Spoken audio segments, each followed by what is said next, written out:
I may not be able to do a full flip here, but what can I do to make it livable, mortgageable, assignable, you know, wholesaleable?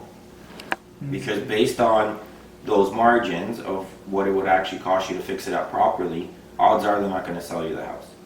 Right? Now, if your numbers work, that's a deal all day long. I never look at what a wholesaler tends to give me as ARV, because usually it's inflated to make the numbers look better. Because most banks right now, for those types of people, you know, will fund the initial sale. They're not going to fund your assignment. Well, let's say you got 2 buyers, okay, and you have a guy that you know has cash or access to cash, and you have somebody that you know needs a mortgage. This guy with the mortgage will offer you 10 grand more. I would be very cautious to ever tie things up to go with a maybe deal versus the true cash type guy. What is up, YouTube? In today's video, we catch up with one of my favorite real estate investor-oriented real estate agents, and it's actually not Jeff Weibo, but Jeff doesn't have to fret. In fact, Jeff actually knows Klaud, so YouTube, don't panic. We're all good there. But in today's video, Klaud's going to break down for us some strategies, techniques, and just general principles that you can use whether you're a real estate agent or a wholesaler. And this is some fantastic advice that you absolutely can't afford to miss. And I really appreciate Klaud stepping outside of his comfort zone and being willing to be on camera and just letting us film this general discussion. This is what real life networking looks like, guys. This is what real life mentorship looks like. So smash that like button, hit the subscribe button if you're new to my channel, and let's dive into today's video. Are you in our meeting in 38 seconds? I don't know what the fuck's going on, man. Like, how's this happening? I don't know how this is happening. Are you still recording? Yeah. Guys, we set up this 8 a.m. meeting so that this kind of shit doesn't happen at 10 o'clock. And here we are at 8 at least. The struggle's real, I guess. No flash photography. What's my punishment? So who looks prepared for today's meeting versus who doesn't? I'm just curious. Let us know in the comment section, guys. Oh, he just remembered he forgot his belt. Is this what a champion looks like, Adam? How many? Well, if you're looking at me. And they're just looking on in shame. Am I gonna have a job after today? You got some paperwork signed for us? Yeah. Well, how are the deals coming? Did you write my offers? All right, so before we get too deep into this meeting, just so you guys know, every morning, 8 a.m., the wholesale team's getting together. There's 4 of us, so that's Shahir, Mike, he's half here, and Adam. And then obviously myself. The idea behind this is Mike and Shahir love to sleep in. We love to get deals, so there's a conflict there. So we need to start getting these guys up way earlier in the morning to get their day started earlier so that we can get more deals. The whole goal of this meeting is really keep ourselves accountable. Okay, so for me, yesterday what I did was I just hit the entire property management list. I at least left 15 voicemails, and from the 15 voicemails, they all got back to me, and about like half of them, like 7 got back to me. What sort of voicemail are you leaving? Like, what are you saying? So for the voicemails, I'm just like, hey, I'm an investor out of London, Ontario. Actually, the first voicemail I left was that, hey, back to like how I can benefit you at the same time you can benefit me. What else? 1, 2, 7. We've got a special guest today. That's like my game plan. What's up, Klaud? Morning. We have a visitor. How are you, sir? Good. How are you doing? Morning. So, alright, shook your hand, but thank you. What's up, boys? Main game plan for today is just to get that done and get that inked up, pretty much. Like you only got the formula, right? Okay. I'll get a 75% of the ARV. I'll take the wholesale fee. I'll minus it by the renovations, and that will be the total purchase price that I'll get for the house, if you know what I mean. Okay. So what you're saying is if the house done is worth 300,000. In this next clip of the discussion with Klaud and my wholesaling team, he asks or kind of challenges the guys exactly how do you figure out what the ARV is, what your wholesale fee is, and really how an investor is going to make money on a deal. This is a fantastic question because you can see based upon the answers from my team, each one of them is approaching it just slightly different. Now there's value in everyone's approach, but again, this just highlights to me the variety and creativity that as real estate agents or as wholesalers that we need to implement when we're talking to sellers or dealing with private off-market deals. Like you only got the formula, right? Okay. I'll get a 75% of the ARV. I'll take the wholesale fee. I'll minus it by the renovations, and that will be the total purchase price that I'll get for the house. If you know what I mean. Okay. So what you're saying is, if the house done is worth 300,000, you're gonna run your numbers at 75% of that. Okay, which is what? Which is 225. 250. 225. 225. Okay. 225. And then you're gonna take out the wholesale fee. And then take out the wholesale fee. Okay, and let's say it needs a $50,000 rental. Sure. Then you're at. I'm at 165. Yeah. So if a house is worth 300, let's Then- say done, what are the odds of you ever grabbing it for 165? Very low. Thank you. So that is like amazing strategy if you can make it work, Yeah. right? So what happens in that scenario, if that house needs that much work, right, you're gonna have to analyze it a little differently, and I may not be able to do a full flip here, but what can I do to make it livable, mortgageable, assignable, you know, wholesaleable? Because based on those margins of what it would actually cost you to fix it up properly, odds are they're not going to sell you the house, right? Now, if your numbers work, that's a deal all day long, right? What do you think, Mike? Well, I'm thinking differently. Okay, perfect. That's the idea. Well, like I go find the deals, and then me and Adam would look over the comps, and we'll see kind of what the higher comps are in that area, and then I'll just go and negotiate as low as I possibly can. I don't have my flipper hat on right now, so like I'm gonna go in and see like kind of like what you said is, do I have to do the full renovation? But everybody I talk to is like, when I start, I have to do it like perfectly and everything.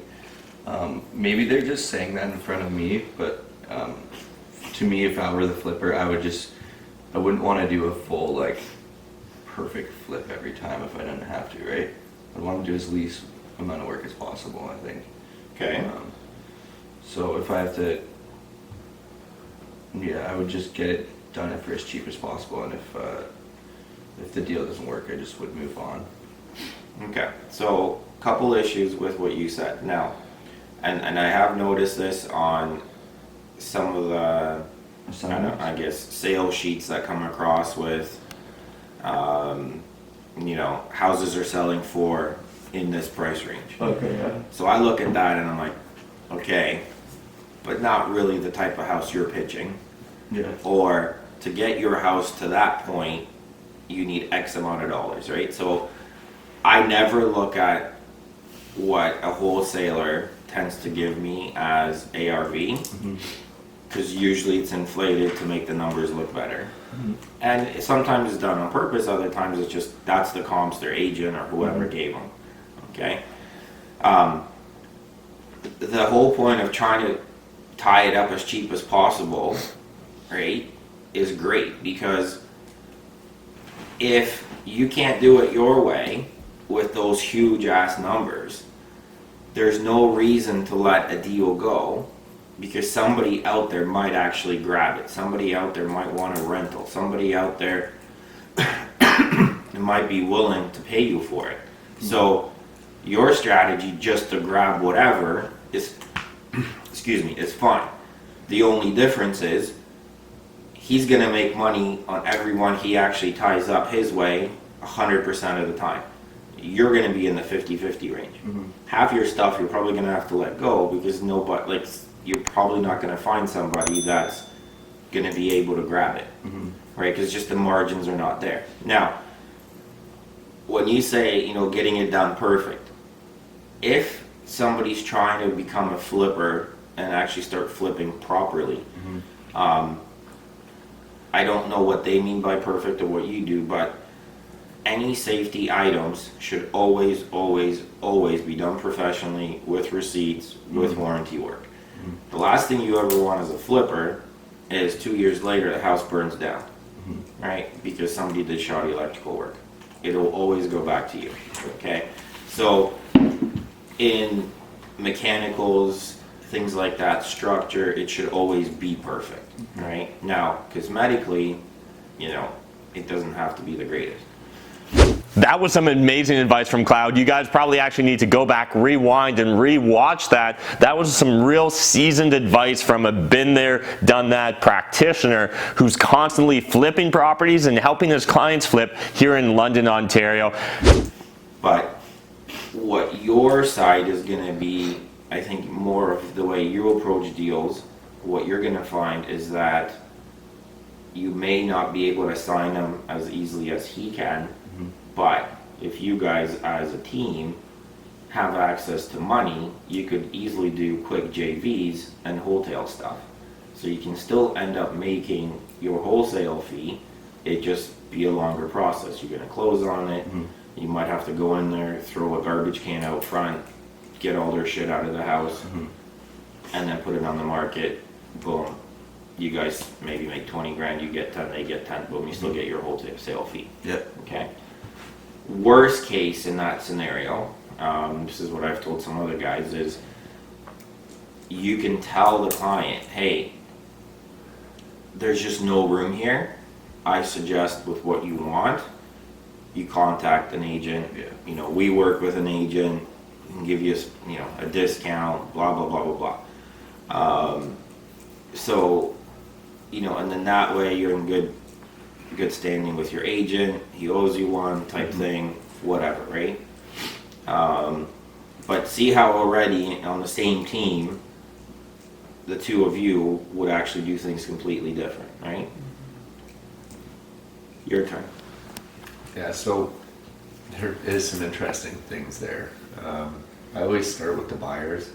Like that's like when you're talking to the seller, it's extremely useful to have in mind who your buyer is going to be, or your multiple different types of buyers, because that 50%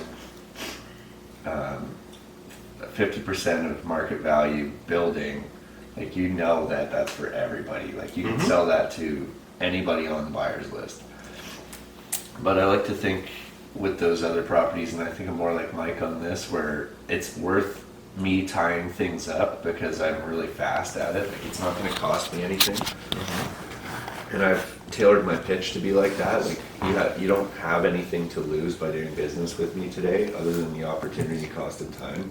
But what's 2 weeks to you? Because there's no way you're market ready in 2 weeks. So spend the 2 weeks with me under conditional period, and I'll see if I can find a partner to work with on this. And then in terms of price, yeah, like, you're only going to get the lowest price they're willing to offer based on what their needs are out of the building, so, and their next steps in life. So I always just work based on the buyer, because, like, I'm not going to tell Sean Allen what a reno is going to cost or what the area is. I agree. I'm not going to tell Matt McKeever what the market rents are in Old East Village when he owns fucking 10 that are right around it. So I start with those buyers in mind, and then we can kind of go from tier 1 buyers into sort of lesser or more eastern buyers, right? Go down the highway if it's too expensive, because nothing's too expensive if you're from Toronto, the planetarium of Toronto. So yeah, I guess that's my strategy. Start with the buyer, lock it up. So you're starting off the second you walk through the door with end user or end buyer. That's the mentality. Definitely keeping it in mind. Yeah. Like, because there's multiple. No one building is subject only to one strategy, right? Like, yes, you can flip it, you can rent it, you can. You know, some buyers are strictly looking for occasions where they can actually house hack it, right? So they might be willing to pay more for that Exactly. sort of a living situation. So like, there's all these different tiers that you can view the building as. So like, having to start at 75% is a disadvantage because I might be willing to pay, 95% as long as it cash flows as a rental. So, to add to that, I think see, like 3 of you came out with completely different stuff, but when your margins, I think, are a little tighter that way, what you may want to think about is a lot of the types of buyers that you might be thinking about are already working with an agent. So what you may want to start thinking about in your strategy is a lot of people that want a house hack, a lot of people that want to create a secondary suite in their basement. Once you kind of figure out that the houses will actually work for that, you have to realize a lot of those people might be first-time buyers, whatever. They're probably under contract. So if in that scenario you can figure out in your, wholesale fee something along the lines of, I got to figure out how to give the agent some money, and then I got to ask that agent, do these guys actually have enough money to pay a wholesale fee after, kind of in excess to the offer? Because most banks right now, for those types of people, will fund the initial sale. They're not going to fund your assignment. There's a couple that will, but for the most part, just kind of remember that, it's not going to happen. So in a scenario like that, if your assignment is 10, you might want to tell the agent, hey, I'm willing to do this with you. All I can pay you on it is $5,000. Do you want it? And just split it with them, because then the agent's actually going to help you put the deal together. Yeah. Right. At the same time, if you're losing the deal, $1,000 is better than nothing. Yeah. Right. So always kind of worst case scenario it. Right. There's a lot of guys out there that will grab a deal on $40,000. Okay, great. But at $40,000, you're almost at a retail end. Your buyer's getting a mortgage. They don't have $40,000 to give you in the first place. So that's, in that scenario, you might have to go east just because of somebody having $40,000. Now, a savvy investor is not going to pay retail and give you $40,000 or close to retail and give you $40,000 on an assignment when that's just, they could just do that every day of the week, right? So with the rental hacking or the secondary suites or owner occupied stuff, odds are your buyers are going to need a mortgage, right? So one, you can work with the agents or try to work with the agents, and they're not all easy to work with, as you guys know very well. 90% of the agents are probably anti-investors one way or another, because let's face it, we've been burnt by investors a lot. Okay, it happens all the time. It's a huge waste of time. They'll drop you and go with somebody else to save a buck.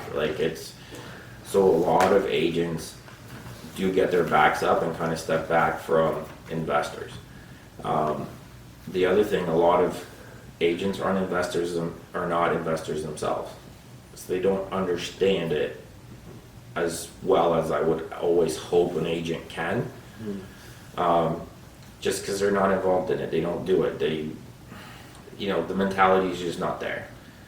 Some of them are just programmed, yeah, it's a deal. You're getting it $5,000 cheaper than anything else on the street, right? So always kind of keep in mind that, the other side of it, like the person that you might be talking to has no clue about what's actually happening in that scenario, right? But going back to all these scenarios, if it's a hotel, if it's a house hack, if it's building secondary suite, if it's a flip, whatever, you have to understand what each one of those end strategies results in the financing end of it. So if you're in a house and you see that roof is bad, somebody stole the furnace, It's got no windows. Kitchen cabinets aren't there. No bank is touching that house, period. Okay, it's not livable, it's not gonna happen. That is private money only. So if the buyer you're dealing with, well, let's say you got 2 buyers, okay, and you have a guy that you know has cash or access to cash, and you have somebody that you know needs a mortgage, this guy with the mortgage will offer you 10 grand more. I would be very cautious to ever tie things up to go with a maybe deal versus the true cash type guy. Take less money, but be done, right? So you have to understand the properties you're in. You always have to revert back to, can this be financeable, right? Especially on a wholesale. The biggest magic, okay, I don't know how else to call it, with a wholesale is when you put it back on MLS, can somebody get financing? If somebody can get financing, you have a home run, and you might as well not even assign it. You should just do it yourself. Okay. Sometimes it's as easy as sending an electrician in, pigtailing aluminum plugs. Other times it's cleaning out garbage. Other times maybe replace some toilets, replace some cabinets, get a furnace working. Knowing that kind of stuff is crucial when you're kind of in these places, and understanding the back end. Because a lot of the time, a lot of guys get into it, they're hot and horny, they go, I got a deal, right?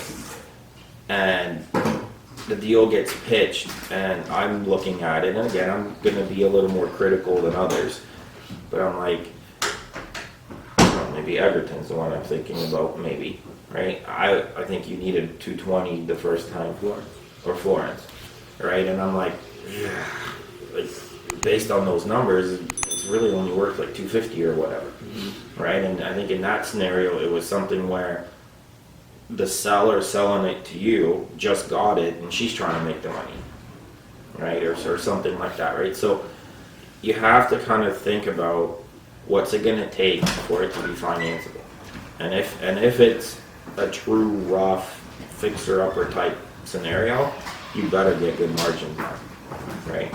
And if you understand that, and you're at the house with those people, right? And this is why, like, sometimes when guys take me with them, they smirk, because I'm like, I put the seller on the spot, and no, man, your furnace doesn't work. No, it's a bad roof. No, your plumbing's not the code. No, you have knob and tube. Like, because I know that, like, I can argue with it. And right away, it's always, oh, I didn't know it was, Dad's house, or I didn't. There's always a twist to it, right? Mm-hmm. The other thing, me personally, I think this still happens, and I think a lot of guys make a mistake, is change your number to 519. Every single one of the guys I've ever worked with a 647, a 289, a 905, a 416, local guys are like, Toronto, they're gonna overpay. And a lot of these new guys tie stuff up, and then, how can you analyze it for me? Can you get me comps? And I'm like, there's no money there. And they drove from Toronto, they seen the house, they took pictures. Right? So great, it's a learning experience. But a lot of people have this mentality here in our big ass village of London that out of town guys are gonna overpay. Not always true, right? So for those guys that are out there that are trying to do other areas, I think, and again, I'm not tech savvy or anything, but I think it's as easy as you get a number locally that forwards to your cell phone, and then, you could be, 306 buyer, 519 buyer, 289 buyer, whatever scenario that you need, right? And that way you can come across more as a local than perhaps somebody coming from out of town that they think they're going to hit a home run on. And I've seen guys tie up wholesale deals that I don't think I could have sold them on MLS for that. In this next little piece, Klaud's really going to talk about the importance of having a local phone number if we want to buy in that market. I completely agree with this. I know in London, Ontario, there is definitely a stigma for numbers that come with 905 or 416 versus numbers that are 519 and 226. Now, if this is all foreign language to you, I'm sure the same is true regardless of what city or region you're in. There's the numbers that are obvious locals, and then there's numbers that are from people out of town. Naturally, just being humans, we have a bias towards people that are part of our community, and so appearing as if you're part of that community will likely get you your foot in the door a lot easier. If you use the right people, it doesn't matter what it is. There's a buyer for everything, right? It's all about price. Like, that's all it comes down to. So I think, that's another clue. Like, I don't know, I can't recall your guys' numbers. I think you are either 226 or 519s, I think. But, if you're going into Chatham or Strath or Mount Bridges, which is even more village mentality than we are, coming in 416 or 289 or 647, I don't think it helps you, right? It might actually help you get to the house in the first place because they'll think you'll pay more. So maybe I'm wrong that way. I mean, there could be a whole back end to it. But I think a lot of the time, the sellers think you're going to pay them the most money. And sometimes you can get that conversation done with on the phone. You still use the 647? I have two phones. I have a 647 and a 226. Sure. Yeah. Right. So, but back to the very first topic we had. If you have a ballpark general idea of what stuff is worth, and you don't have to be dead on, right? But if I can tell you right now, in London, and I don't care where it is, if the house is livable with your eyes closed, it's worth around 200,000. Right? So if somebody is saying, and I'm thinking maybe $180, you should be starting your car and driving, because there's probably a deal there. Right? Now, the other thing that I've been noticing that a lot of guys have been, kind of omitting is you keep forgetting about townhouses. They're selling like hotcakes if you can get your hands on them. Right? An average townhouse right now that's fairly decent is fetching 250, 230, depending where it is. Right? Stuff that if you go back 3-4 years, we were grabbing for $120,000. Right? Like, the prices have just gone up because houses have gotten more expensive. And I find that, unless every wholesaler keeps them, but for the most part, out of, the wholesale networks that I'm kind of aware of or I know about, I almost never see any townhouses unless they're just, always given out too quickly. Right? So that's another market I think that guys aren't hitting up. Condo buildings, right? I can tell you right now, if you can get me 1 bedrooms at a discount, I'll buy them myself if they're in buildings. Because I've been finding that for me, rent is low, fine, I don't care. I'll make a little bit of money. But the only time I ever visit those places is when the people move out. Right? I love them. All right, so that's what a sit-down conversation looks like here at the mansion when we invite over some of the expert realtors that we have in our Rolodex. Guys, that was like a PhD in real estate investing. As well, if you're looking to become a new realtor or wholesaler, a ton of tactical advice there for you, especially if you're within southwestern Ontario. So what I need you to do is smash that like button, hit the subscribe button if you're new to my channel, and let us know in the comment sections, what were your thoughts on this video? I know it's a little bit unlike a lot of the other content we have, but I personally think it's some of the most valuable content we've put out. So I need your feedback. Do you want more videos like this? And yes, I get it. We'll do higher quality video. We'll get everyone mic'd up in future ones. This was truly just a run and gun experience because this happens in real life. We sometimes have great people over, and I just want to whip out the camera quick and document it. So if you guys want us to document more of these conversations, I need you to jump in that comment section and show us some love. above. Thanks again for watching this video, guys. Really appreciate it. If you want to see some more great real estate content, we've put together this video for you there, or this playlist with Casey Wong if you want to jump over and get some other great sage advice from a been there, done that real estate investor who's been in the game for decades at this point in time. And again, just really appreciate you guys watching my YouTube channel. If you somehow haven't hit the notification bell, why not just give it a little ring? That way you'll get notified every single day that we put out a new YouTube video.